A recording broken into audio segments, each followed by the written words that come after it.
Allez, on se retrouve pour la deuxième partie de la vidéo. Donc évidemment, si vous voulez voir la première partie, je vous invite à aller voir l'autre vidéo, la numéro 1.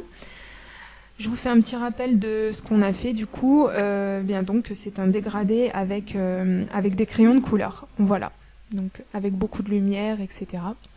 Allez-y, donc c'est parti pour la deuxième technique. Alors, donc comme je l'avais dit dans la première vidéo, donc j'ai embossé mon modèle. Je l'ai embossé avec de la poudre à embosser noire, toute simple. Ce qui va me permettre en fait d'avoir des contours très très précis et du coup de ne pas dépasser. Voilà, donc je vais pouvoir faire une colorisation assez rapide. Enfin assez rapide, c'est quand même assez... tout est dans la mesure parce que c'est quand même plus rapide, on va dire, de mettre en couleur de cette façon qu'avec les crayons de couleur où voilà, il faut accentuer le trait, il faut beaucoup beaucoup travailler le rendu, que là avec l'aquarelle. Bon, il faut y travailler aussi un petit peu, mais bon, c'est bien moins contraignant, je trouve. C'est une autre technique, c'est pas forcément une que je préfère à une autre, mais voilà, ça nous donne aussi un autre rendu. C'est quand même c'est très très soft comme couleur, comme vous pouvez le voir. Donc pour les aficionados de mes vidéos, en fait, la technique que j'adopte pour coloriser cette première fleur, c'est celle que j'utilise le plus souvent, on va dire. Donc, comme vous l'avez vu au tout début de la vidéo, j'ai bien mouillé mon papier parce que c'est du papier aquarelle, donc à aquarelle, donc c'est du papier qui supporte très bien l'eau. Donc, le secret, c'est vrai que c'est quand même de mouiller son modèle et donc après de prélever de la couleur directement sur le crayon aquarellable et de venir la passer sur son tampon avec plus ou moins d'eau, ce qui fait un rendu plus ou moins accentué, plus ou moins dégradé.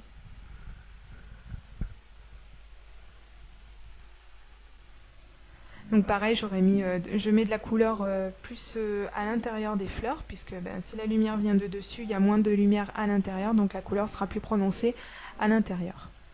Pour cette deuxième fleur, je vais adopter une autre technique parce qu'il faut varier un petit peu de temps en temps. Puis pour vous montrer également qu'on a des rendus autres avec d'autres techniques. Oups, le crayon qui m'a échappé des mains.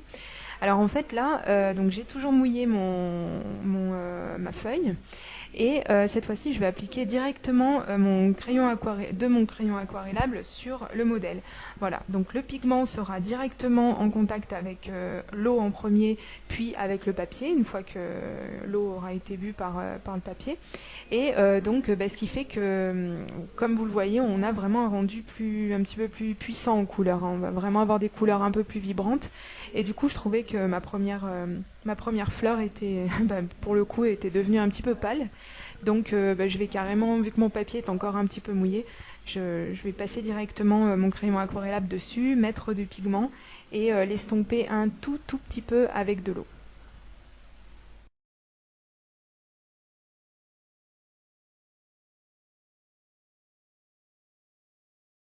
Et donc je vais faire pareil avec les derniers pétales. Qu'est-ce que je peux vous dire d'autre là-dessus? Donc oui, effectivement, toujours avoir une petite chiffonnette ou un petit bout d'essuie-tout à portée pour plusieurs choses. Donc en fait, il faut squeezer, il faut appuyer plusieurs fois sur son pinceau à réservoir d'eau pour faire arriver l'eau. Et il arrive que de temps en temps, l'eau arrive plus rapidement et en plus grande quantité que ce qu'on avait prévu. Donc du coup, c'est quand même bien de pouvoir décharger cet excédent quelque part.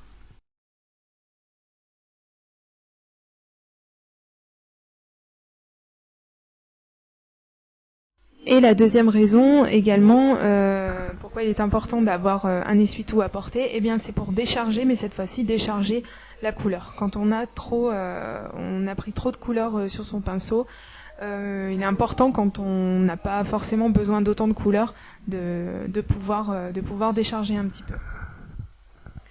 Ça paraît pas important comme ça, mais ça permet quand même de travailler assez précisément et d'avoir vraiment un rendu exactement celui qu'on voulait en fait.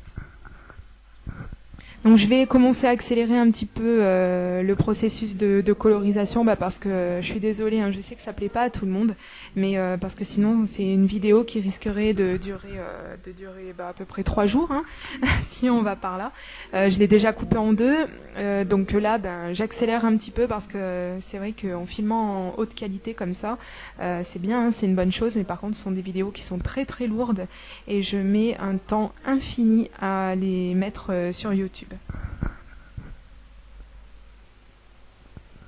Ne soyez pas inquiets, de toute façon, si vous aviez la moindre question, que ce soit sur la technique, que ce soit sur le matériel ou autre, hein, vous n'hésitez pas. Vous pouvez me contacter au-dessous de la vidéo dans la rubrique des commentaires. Et vous pouvez également vous rendre sur mon site internet où je vais essayer d'avoir le temps de mettre la photo du rendu des deux bouquets colorisés. Et donc je mettrai également la liste du matériel que j'ai utilisé. Donc si vous avez des questions, pareil, n'hésitez pas, vous pouvez me contacter par le biais de mon site internet également.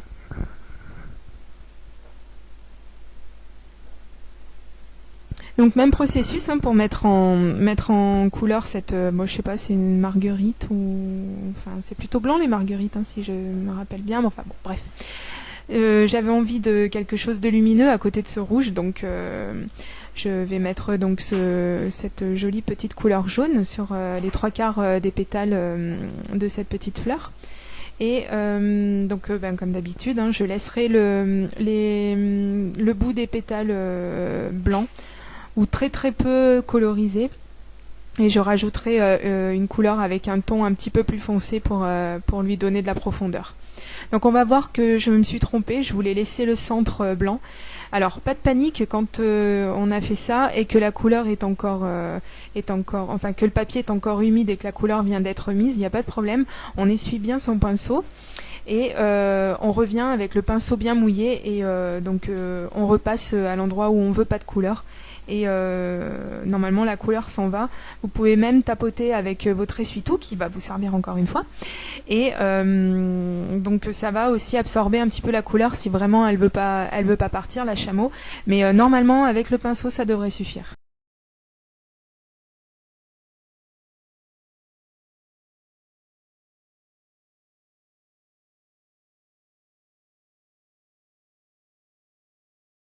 Pour cette jolie fleur qui se trouve au centre du bouquet, j'avais vu tout de suite que je la voulais dans des tons un petit peu orangés. Donc c'est parti, hein. Donc je prends mon petit crayon orange et comme d'habitude j'ai humidifié, oh là c'est dur, c'est le soir, j'ai humidifié mon papier et je prélève la couleur directement au bout de mon crayon aquarellable.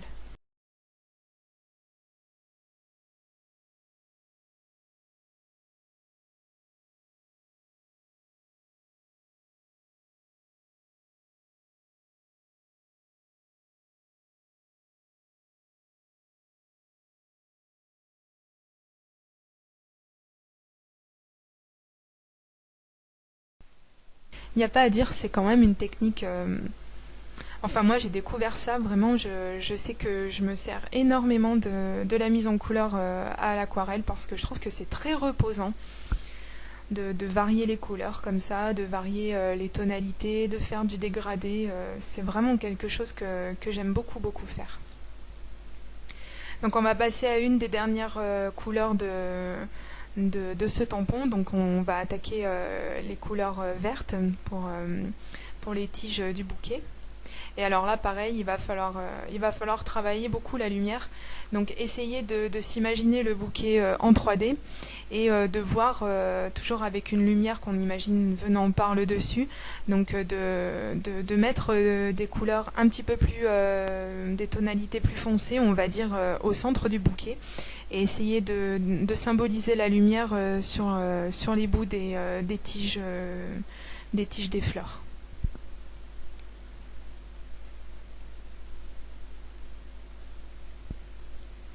Donc je vais rajouter une deuxième teinte de vert.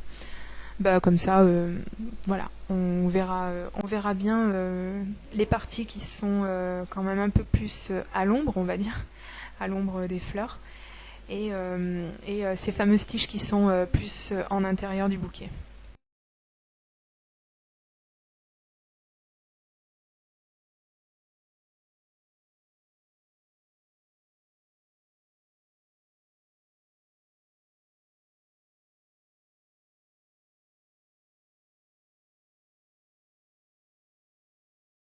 Et bien nous voici donc à la fin de la colorisation de ce tampon. Il ne me reste plus qu'à mettre en couleur le joli petit nœud de ce bouquet.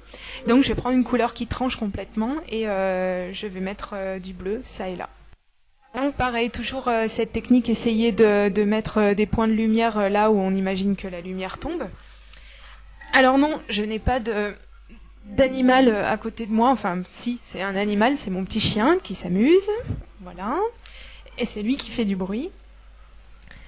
Ouais, je vais essayer de le calmer un petit peu pour pouvoir finir de commenter cette vidéo, ça va pas être simple.